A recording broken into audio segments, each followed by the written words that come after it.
Welcome and thank you to everyone that has joined us on this Monday. We have Gregory Nielsen with us. So excited to have you with us, Greg. And Greg will be talking with us a little bit, or a lot of it, about cultivating board champions. And I am thrilled to hear more about this because one of the key points over the last year has really been the focus on boards. So before we get into the conversation with Greg, we of course want to make sure that you remember who we are. If we haven't met yet, Julia Patrick is the CEO of the American Nonprofit Academy. I'm Jarrett Ransom, the Nonprofit Nerd, CEO of the Raven Group. We are so excited to have the continuation and the investment of our presenting sponsors. You can see their logos right in front of you on the screen. I like to remind you that these companies exist for you, truly. They are here to help you move your mission-driven goals forward. They're all online. The majority of them have a huge tech base. So if you have not checked out any of these presenting sponsors, please make sure you do. They are fantastic. Many of them are tech agnostic and really are here to help you, again, with your number one goal of serving your community. So please join me in saying thank you to our sponsors. And again, thrilled to have today's guest, Gregory Nielsen, President and CEO with Nielsen Training and Consulting. Now, Gregory, you're in Kentucky, is that right? I am. Based in Louisville, Kentucky. Born and raised in New York, but now based in Louisville. We are so thrilled to have you. So welcome, and we would love to have you tell us a little bit more about your consulting firm. Absolutely. Thank you, Jarrett. Thank you, Julia. It's great to be with both of you today. As you mentioned, my name is Greg Nielsen. I'm actually an attorney by background. So I have taken a really circuitous route to where I am today. I started my career as an officer in the Army, JAG Corps, and I was stationed at Fort Knox, which is what brought me to Kentucky. And I was trying court-martial cases around the country as a litigator. 2008, I made the transition to nonprofit leadership and served as a nonprofit CEO of two different organizations for a little over a decade. One was a pediatric healthcare nonprofit, and later the Center for Nonprofit Excellence. I launched Nielsen Training and Consulting in 2018, and now I'm a privileged guy. I get to work with nonprofits across the country, mostly in the areas of board governance, our topic today, strategic planning, and organizational development. Wow. What a background. I did not know that background. So for those of you transparently, Greg and I have been connected through social media and many nonprofit forums that are online. So we've kind of maintained this colleague, partnership. What a story, Greg. That is fantastic. And I launched the Raven Group in 2009. So I know in 2008, when you really made this shift in your career, that was not an easy time.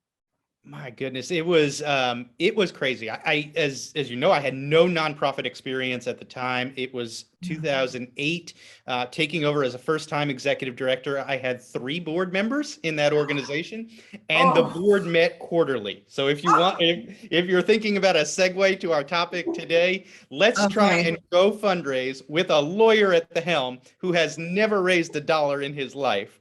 And 3 board members. That was the mission that we had back in 2008. So it was a trial by fire. And you could not charge billable hours because that's not the model of nonprofits. But I love that segue. So talking about cultivating board champions, again, the board members have made or break us throughout this last year. Many organizations have been very successful in the nimbleness and how their board has really leaned into the opportunities or challenges. But we are thrilled, and I know that our guests today, as well as watching the recording, want to hear more about, okay, how do we do this? How do we create board champions?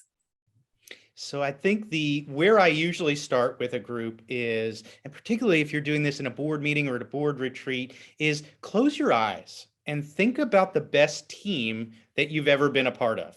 Maybe it was a sport, maybe it was a club, maybe it was a professional, a corporate group that you've been a part of. What were the characteristics of that team? And I suggest if you ask your board members that question, you'll hear, we all understood our role. There was a place for everyone. I felt like my talents were utilized. I knew what was expected of me. I had the support to succeed. There was accountability. So when we think about how to create board champions, what we're trying to replicate for our board members with our board members is that experience of being part of the most successful, most empowering, and inspirational team they've been a part of in their past. I love that approach because it could be your church choir. It could, like you said, it could be a sports team. It could be a neighborhood association. That is a really great idea because so many folks come to nonprofit board service. They haven't had any board service, or they've had a lot of it, but it hasn't really been that great. Right. So what do you bring to the table? I also like it because it gives you an opportunity to refer back to that image days, weeks, months later, right? When the board inevitably hits difficult patches, because all of our boards do, it gives us a chance to refer and reflect back. By going down this path, are we creating the type of team that we want to be a part of? Are we subconsciously promoting any dysfunctions that are going to inhibit our ability to meet the mission down the road? So I have a question, and Julie and I are notorious for what we call as curveball questions. So boards tend to have a term limit. Some organizations adhere to this and some do not. If we've been around the block enough, we know this to be true. How do you bring that same example of close your eyes, what was the most successful group that you were a part of, into recruiting additional board champions? So either we're looking to grow or we're looking to kind of replace those term limits. How do you use that in that scenario, Greg? I think that it's twofold. So first, it's about being honest with the prospective board member about where is your board today, right? Mm-hmm. So if your board is not in that ideal state, right, you haven't achieved that ideal team atmosphere, it's important to be honest with prospective board members and say, this is where we are today. These are the challenges that we're experiencing. These are some of the issues that we're wrestling with and trying to solve. But our board members have talked passionately about this is where we want to go. These are the characteristics that we want to nurture and cultivate in our board. And for the following reasons, we think that you can be a part of helping us get one step closer to that. When I'm approached about serving on a nonprofit board, I want to know why me, right? I want to know you're not just seeking to fill a seat or get to an arbitrary number of board members, but there's something unique that I can bring to the table, that I can bring to the team that helps you get one step closer to what you're trying to build. Yeah, that's great. Now, when it comes to really, building this, when it comes to healthy habits, I'm sure there's ways where, some board members may take over in a unhealthy manner. I'm not, I'm sure that happens, but talk to me about, how do we really move the board champions to be healthy? So Jarrett, there are really, I talk about 5 key habits of healthy boards. And I use that term habits intentionally because we all have habits, right? Yeah. The key for our board is understanding what are the habits that we have that we want to memorialize, that we want to be part of the culture of our board. And then what are the habits that are not serving us well that we want to break? And so that metaphor of habits resonates with board teams. But it's about understanding how do we intentionally step through this in a way that makes sense for our board. Because there's not one singular, I can't pick up a textbook and say, if I do these 5 things and just these 5 things, magically it's all going to work out. I have to do it in a way that's comfortable and makes sense for my individual board. So that starts with the first habit, and Julia articulated it beautifully before, which is expectations, right? Healthy boards define the expectations they have of each other collaboratively. So it's not me as the executive director or the board chair saying, okay, every board member is going to do these 10 things, sign on the dotted line, and we're good to go. Healthy boards develop the expectations that they have of the team collaboratively, right? So think about a board retreat. Think about in a board meeting posing the question, what do we expect of each other? We expect a certain level of attendance. We expect a certain financial commitment or participation in fundraising. But to me, it starts with that expectations piece as the critical first habit of a healthy board. Mhm. One of You the know, quotes I've heard is people support that in which they help create, right? And so if the board is closing their eyes at the very beginning and saying, this is what I recall to be the most successful, most productive, most efficient, effective organization or group in which I've played a part of, and now what were those healthy habits? And having those expectations and being able, I don't know, accountability, right? Hold each other accountable in those expectations is critical as well. Board members need three things in order to be successful. They Okay. need expectations, they need support, because as Julia mentioned a few minutes ago, board members don't come to our board necessarily with prior positive experience, training as far as their roles and responsibilities. And then the third thing that board members need, and they crave it, is accountability. Meaning, what does accountability look like on this team?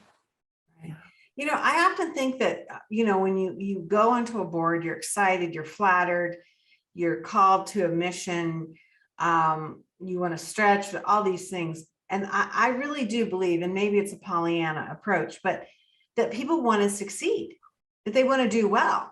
But where we miss is that expectation and that tracking of what it means to be good. And then pretty soon, if they're not performing or the board's not performing, it's very easy to disengage because there's so many other things going on in life.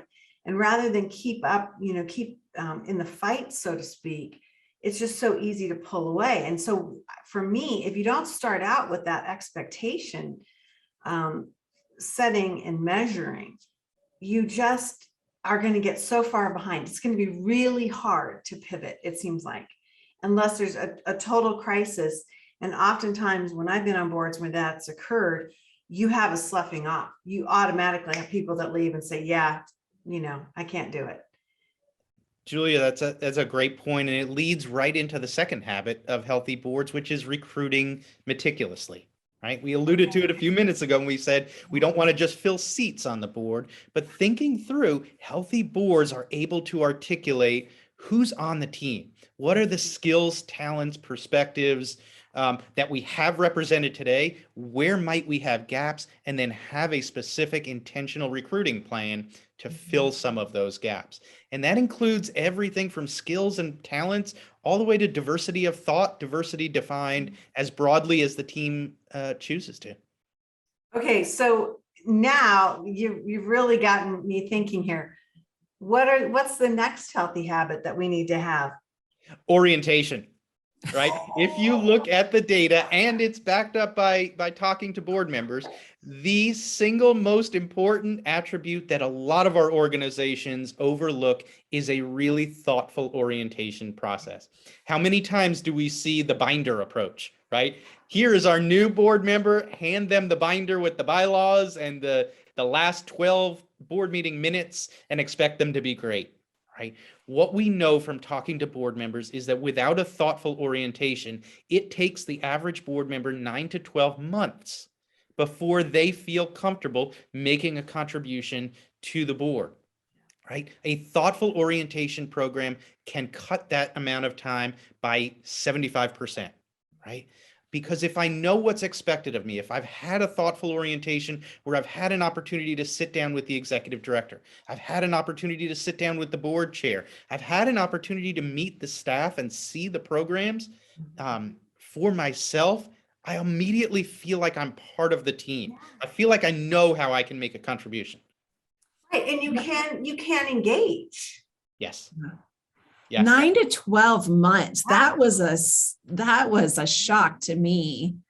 Yes. But it makes sense. And again, I've been with too many organizations that don't have an orientation and they do the binder approach. Here you go get them. Right.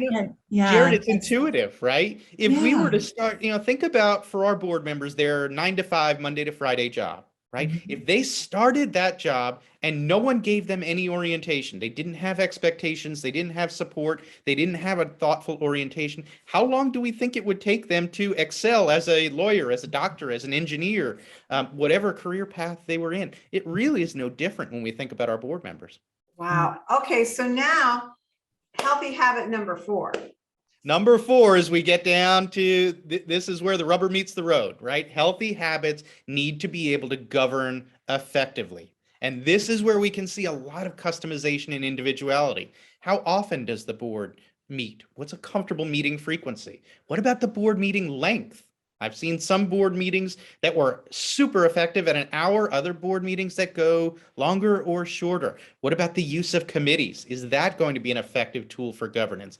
This is where we have to customize as a board and talk about how are we most effective governing this organization.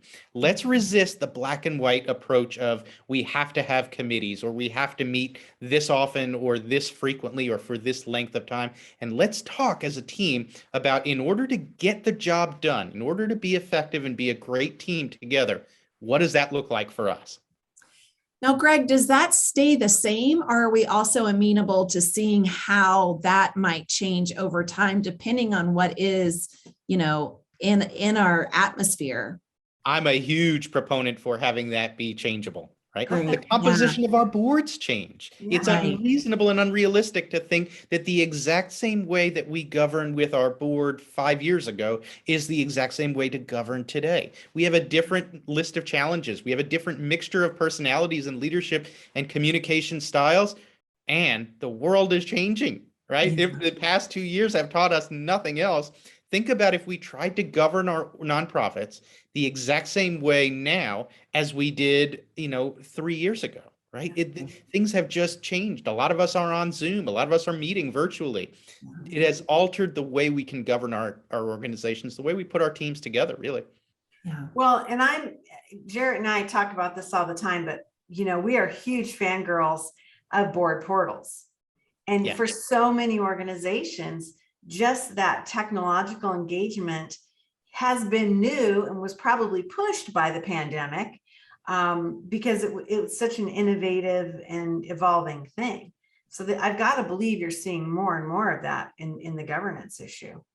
Absolutely. And a lot of it has been triggered by how to manage the virtual meeting. But you're right. There's also other opportunities for board portals. And how do we share documents? How do we share information? How do we protect our data? Some key data that we want to keep confidential. How do we protect that? So technology definitely plays a huge role in conversations around that 4th habit of governance.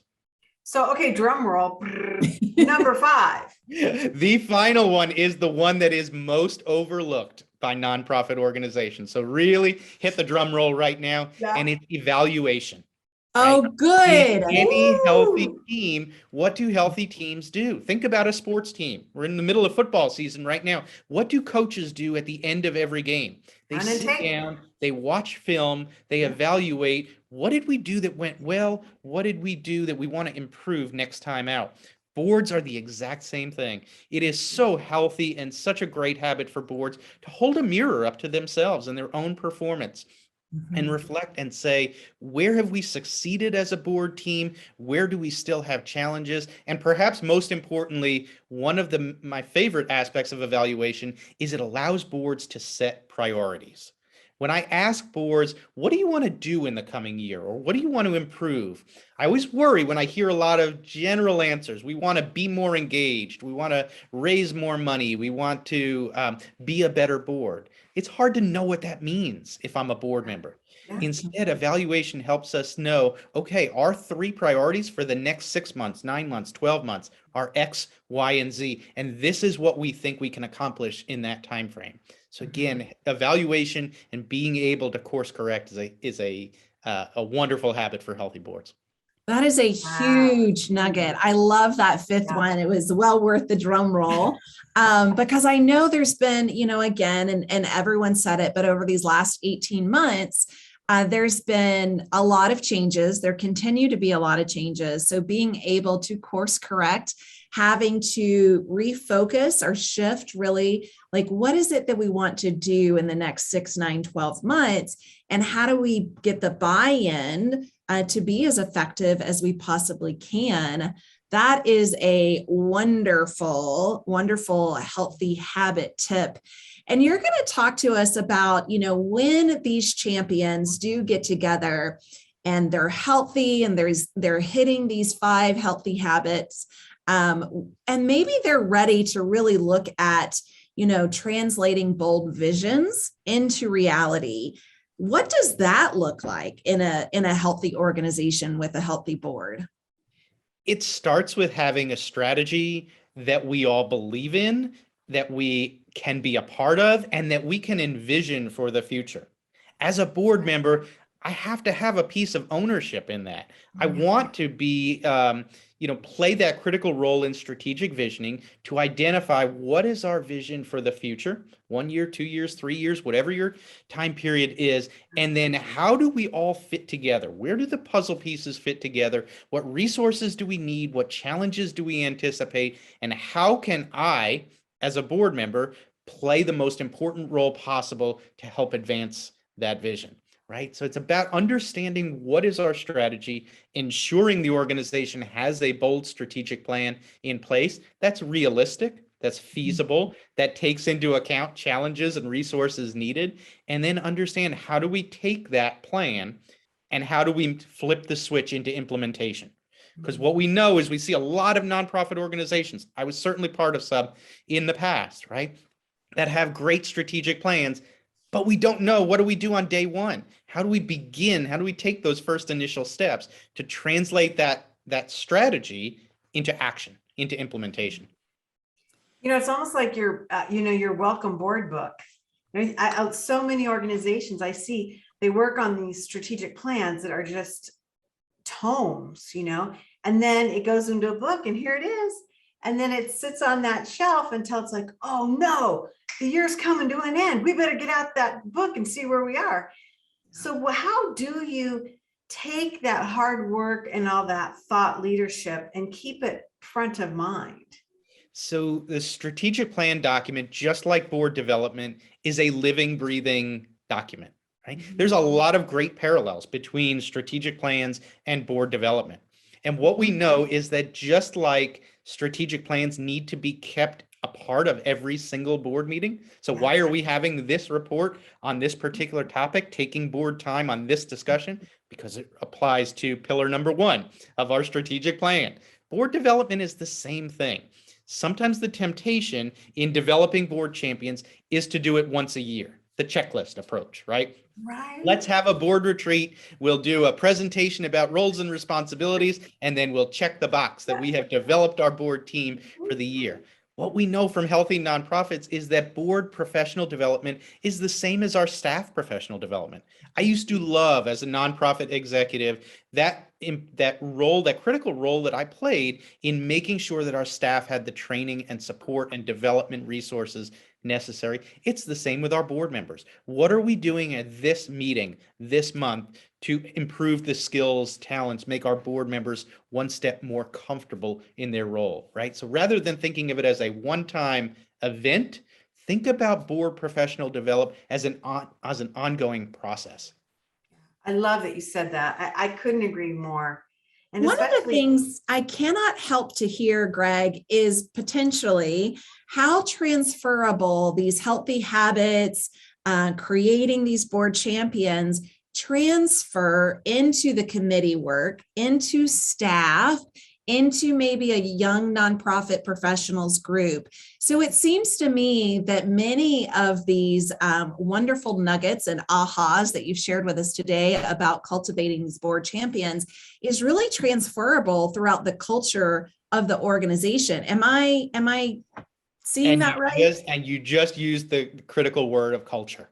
right? Okay. It's so important that these habits become part of the culture of our organization. So it's not shocking for our board members. When we talk about conducting a board self-assessment, this is not a remediation or a punishment for our board members. It's simply part of the fact that as an organization, we believe in continuous improvement. We believe in holding a mirror up to our own performance and making regular corrections along the way and celebrating what we do really, really well. So it's all about building that culture. And there's not a huge difference between our board and our staff, right? It's not like our staff has one culture and our board has a totally different culture. It's about what do we want the culture of this organization to be? And then each of those different groups plays a critical role in developing that, enhancing that, and then owning and sustaining it as well. We don't want to just be the caretaker of the culture as the executive director, as the board chair. We want champions at every level of the organization. Yeah, it really needs to be woven into the fiber and the fabric of the organization. And I'm thinking too, even bringing that into the orientation, this is my binder. If I were a mime, this means binder, like bringing it into the orientation so that even that piece of it is saying, how might we improve upon the orientation, and being open, as you said, Greg, to constant improvement, or at least the openness, the willingness to consider how we might continue to improve our processes and our systems. I think that is so fantastic. And culture and strategy are, just like Julia mentioned a few minutes ago, keeping them alive. Your culture and your strategy are continuously changing and evolving, whether you like it or not. So you might as well be intentional and embrace it and ask the tough questions that it necessitates, because it's always going to be evolving. And the more you can be proactive and be intentional about the culture you are fostering and creating, I think the more successful you can be.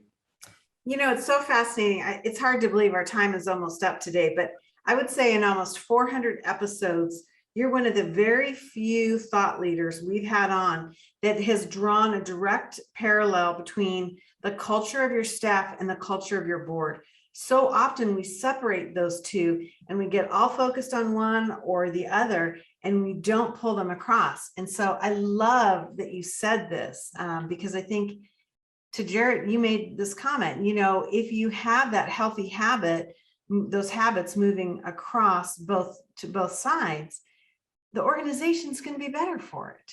Yeah. It's not an either or. And I also love, and maybe this was unintended by you, Greg, but I love that you just gave permission for people to ask the tough questions.